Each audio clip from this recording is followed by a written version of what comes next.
Hey, Sean Chandler here with the Daily Movie News Roundup, and we've got several updates on several different properties. First one out of the gate, James Cameron has given us an update on his 4 Avatar sequels, so here's what he had to say. The thing is, my focus isn't on Avatar 2, my focus is on Avatar 2, 3, 4, and 5 equally.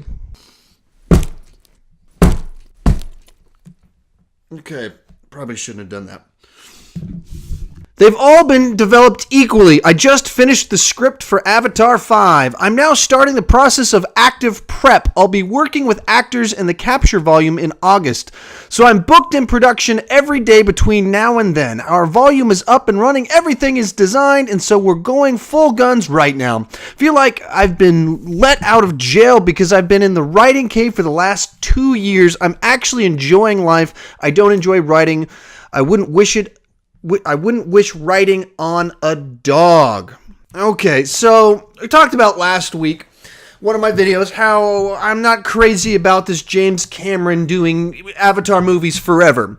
And more so, I thought he was only doing 3 Avatar sequels. He just confirmed he's doing 4 Avatar sequels. I guess I had heard that before. I heard 2, I heard 3, I heard 4. Now we're talking about making Avatar 2, 3, 4, and 5 back to back. All the scripts are written, and all I can think to myself is, hasn't this always failed in Hollywood? Hasn't this always gone really, really bad when a director has a huge hit right out of the gate, and then they go, all right, I can one-up that because now I've got this big idea. It's even bigger than one script. I'll make 2 sequels. So you think the Matrix sequels. Hey, that was awesome. Let's do 2 more. And that turns out really bad. Pirates of the Caribbean. Great. Let's do 2 sequels. Doesn't turn out so great. Maybe the best example of it would be Back to the Future. And parts 2 and 3 of that are really divisive. Now, here's where this gets even trickier for me. It seems even dumber to me. Is that Avatar is a gigantic blockbuster that made an enormous amount of money, that was a truly unique cinematic experience and movement that got people to go to the theaters. Here's the problem. Avatar is not beloved the way Back to the Future was. It is not beloved the way that The Matrix was, and it's not beloved the way that Pirates of the Caribbean was. All of those first films, beloved, a special place in people's heart, and it's not like that as much with Avatar. There are people that love Avatar that same way, but it's not this universal thing the way Pirates is just a classic adventure film, and it always will be. Matrix, classic sci-fi action martial arts, it just will be. And so the idea of then taking a movie that's biggest criticism was the story, by far the biggest criticism. Nobody complains about the visuals. They only talk about it's Pocahontas in space. Oh, it's The Last Samurai. It's Dances with Wolves. It's Ferngully. They make fun of it. So there isn't the demand in the same way. And if that's the weakest thing about this franchise, starting out of the gate, hey, I'm going to do 4 more stories, or I've got 1 story over 4 movies, sounds awful to me. Just terrible to me. Anyway, that's my take. How about you? When you hear he's doing 4, are you just as terrified as I am, or for some reason does that actually sound like a good idea to you? Because I really don't like that. Really, really don't like it. Even for the sake of Avatar, I don't like it. In so much as I'm like, if we got 1 Avatar sequel, I'd be like, oh, that's cool, man.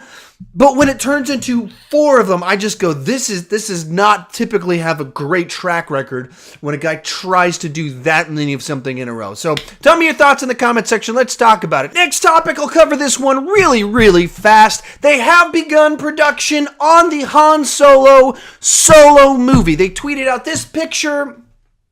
I mean, it doesn't mean anything, except they've started, which is pretty cool. It means it's happening, it's on the way, and production is going according to schedule, according to plan.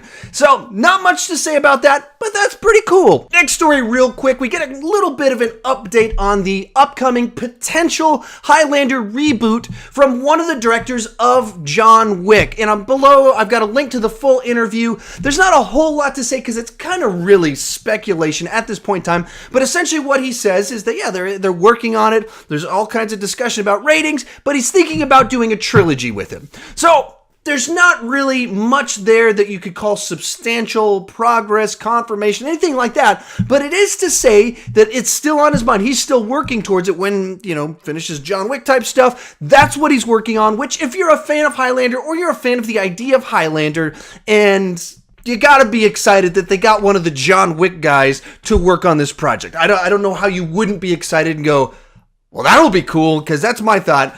That'll be cool. The idea of a trilogy of them, I think there's a way to do that really well with the Highlander mythology. There's a lot of stuff there that lends itself to bigger stories that transcends just one story. That all sounds good. So, cool, quick little update there. What do you think? Do you like the idea of a Highlander reboot? That's kind of one of the, maybe it's a beloved movie for you that you anti-reboot, anti-remake. Doesn't bother me so much because the franchise kind of went off the rails so much.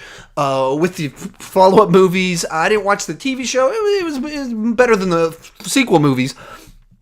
But the series itself had kind of went off the rails. It's been over 30 years now. So in my mind, hey, that's prime territory for a reboot. This seems like a great guy to direct it. That would be a hyperkinetic, awesome type movie with a bunch of immortals with the John Wick guy making that happen. Sounds good to me. Tell me your thoughts in the comment section. And finally, we get a quick update on Ocean's 8, the Ocean's 11 spinoff with women. So we get kind of a little synopsis deal as well as a set photo showing that they are filming. Here's what the synopsis says. The tide is turned and it's a whole new Oceans when 8 women plan and execute a heist in New York.